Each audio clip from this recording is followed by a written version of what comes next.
Well, Sal, first of all, happy Kentucky Derby weekend. Same here. I'm looking forward to it tomorrow. I'm going to be having it right down here outside my place. I Yeah, bought some horses for I it. trust everything is okay in the DeBunda household. Yes, it is. And how about there? Everything's great here. Can't complain other than I'm getting bored and I miss my horseman family. That's for sure. Same here. Yeah, absolutely. Sal, since the last time we talked, you've had a couple of meetings, very important meetings. Uh, Tell us what you know. All right. Well, again, this is a follow up to the report I gave you a couple weeks ago. A lot's happened since then. We've had lots of meetings, phone calls, conversations with outside consultants, with our own consultants. But the big question, of course, is when will Parx Racing be able to be open for racing? And I'm going to try to, I don't have any answers to that, but I can tell you what the roadmap looks like and what we have to overcome in order to get to that point.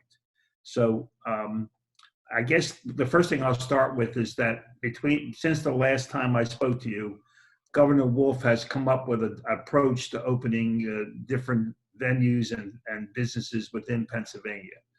He's come up with what I would call the zone approach. He has basically a red zone, a yellow zone, and a green zone. Right now, until May 8th, everyone's in the red zone. Then if you move from red to yellow, certain things are permitted for certain businesses. And then as you move from yellow to green, more is permitted, more businesses are able to open. To move from red to yellow, you have to average less than 50 cases per 100,000 for 14 consecutive days. For Philadelphia and Bucks County, which is where Parx is located in Bucks County, right now that's a long road for us to accomplish because Philadelphia is about 500 cases per 100,000 at this point, and Bucks County is about 350 cases per 100,000 at this point. So to get to 50 is going to be some task. But if we get to yellow, we can resume racing. But right now, even if you get to yellow, the casinos are not permitted to be open. So we could have a situation where we get to yellow, but the casinos are not able to be open even if yellow occurs in that particular county. So right now, the casinos, as the owners of the racetrack, have not committed to opening the tracks until the casinos are allowed to open. So we have this chicken and egg problem that we need to really deal with. And so even if we get through the zone issue, we still have a problem with the fact that it's right at this point, and we're still trying to have conversations with them, that the casino operators who own the racetracks may not allow to open even if they're permitted to. To overcome the time frame that we see in the southeast part of Pennsylvania versus the other parts of the state with the zone approach because of how far we have to go, we're seeking a statewide exemption for racing to resume without patrons. So what we're saying is we have the zone approach, but certain businesses, the way they're going to be operated, should qualify for an exemption from that zone approach, and that's what we're trying to do. Wolf has already granted statewide exemptions for construction, for golf courses, and for marinas, subject to, of course, applying the CDC guidelines and social distancing and wearing masks. For example, on the golf course, you only can have one person per golf cart and things like that. So he's allowed at least those exceptions. He's indicated that he's considering an exemption for horse racing, but he hasn't yet made a decision. I think we have a good story to tell there because we're going to be without patrons, and we've already had an operation there that's been running, and it's been running without any positive virus indication. So we think we have a good story there, but the problem is we still need to get beyond the operators of the racetrack. So there's still a lot yet to be done. We need both the statewide exemption and the racetrack operators to agree to open if permitted to. Okay. Other states like New York and Maryland are planning to open without patrons. as early as May 15th. And other Pennsylvania tracks could actually be open under the zone approach, if we don't get the exception, even before Parx is open. For example, if you were at Presque Isle, the meadows in the western part of the state are in zones that already meet the standards. You can see Pocono opening for harness racing without Parx being open. You could then see Penn National somewhere along the line being able to open before us. But then Parx and Harris would be in this more difficult zone, and that would be timed away unless we get that exemption. So that's really important that that we have that. So what I'm really saying is we could be in a position where states around us have racing, where some of our own other tracks in Pennsylvania have racing, and Parx still doesn't have it unless we get this exemption. But again, as I said, I think we have a good possibility of getting that exemption. We're then going to have to convince the casino operators and the racetrack owners to open up the facility. Most tracks will not permit ship-ins or limit entries to horses from tracks or farms in their own states. So that, for example, Maryland, if they open, will only allow you to race if you're stabled at Pimlico, Laurel, or on a farm in Maryland.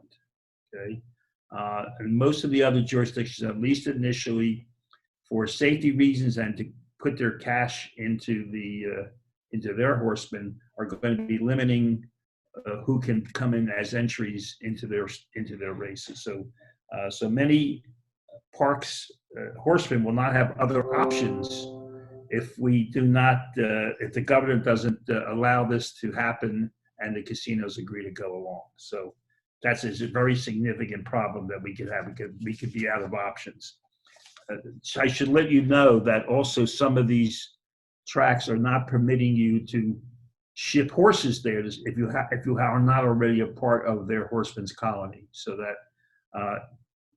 I don't want to be, but even if John Service, who's at Parx, wanted to say, I want to send 20 horses to Maryland, if you haven't been there, they will not take you into their barn area.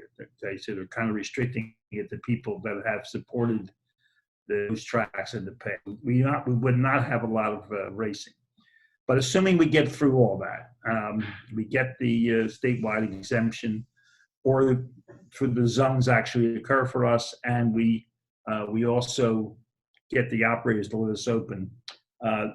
This is kind of what it would look like. We would have no patrons or owners permitted. The grandstand would be actually closed. You'd actually have to deal with the bookkeeper through email or phone call. You wouldn't even be able to go to the bookkeeper's office. You probably would have no claiming for at least 30 days. They don't want people hanging around the paddock to look at horses for possible claiming. They don't want extra people in the test barn for a horse that's been claimed. They still would test, obviously, winners and selected horses, but they don't want to have claiming for at least 30 days to make it as safe as possible. You probably will have no ship-ins or ship-outs of horses. That means you're going to have to fill your card with the horses that are on the grounds.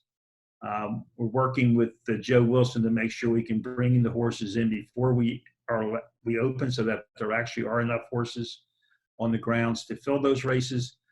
Project horses that are going to need 2-3 months to get ready for the races probably will not be encouraged to come in, because we need to have those stalls filled with horses that are going to be able to enter races.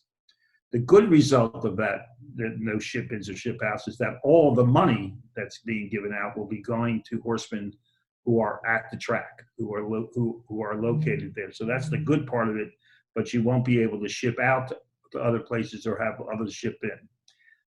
We still are under discussion whether or not the 40% owner's bonus will be paid, whether it will be less or not paid at all. We still have to work with the breeders organization and the state about how that will be paid at all. So that we don't have any idea what that will be at this point.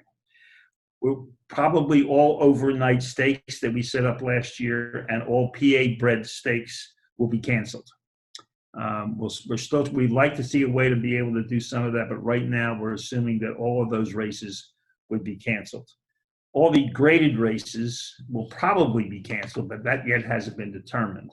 so that the Smarty Jones, the Cotillion, the Pennsylvania Derby are likely all to be canceled. You can postpone them for 1 year and not lose your grading on those horses. So that's under discussion, but that has not happened yet, but most likely will. We also will not close for the 3 weeks in August, like we were scheduled to. We don't need practice at being closed, so we're going to stay open. We probably will run at least 3 days a week under our present configuration, but so that's kind of where we're going to look like if we do, when we do get back to racing. When that will be, again, as I said, I have no idea, but we have certain roadblocks to accomplish, but we will keep you advised. We also should know that we have distributed 50% of the unemployment compensation insurance rebate. That we're not doing 100% of it now because some of it's collateral for the money we're spending to do training, but right now the checks should be going out in a week or two that you're going to get 50% of what you were entitled to, but you need to get us the information to do that. Some people have not turned in their insurance information for what they paid. Again, you have to be a part of our community, you have to have so many starts, and you also have to show that you actually did have the insurance. Some people have been lax in doing that. The money's there, but until you can get us that information, you won't be able to get your check. So again, I'm going to say to you, wear masks, follow social distancing guidelines, and stay safe. Listen to this, please, before you contact me or Mike Bellezzi with questions. I've gotten calls from people saying they had questions. My first question was, did you watch the video? And the answer was no. But so to save us time, we're working very hard, putting a lot of time in. If you're going to have questions, please try to see this video, which will answer a lot of your questions before you contact us. With the support of our board, Mike and I, along with our staff and outside advisors, have worked and will continue to work to do the very best for you, for our horsemen at Parx. And I wanted you to know that we're working very hard to do that. And I'll be back to see you, hopefully, when I have more significant information to give. And again, thank you for paying attention to all that we're giving you. I hope it's been helpful. And have a happy Kentucky Derby Day.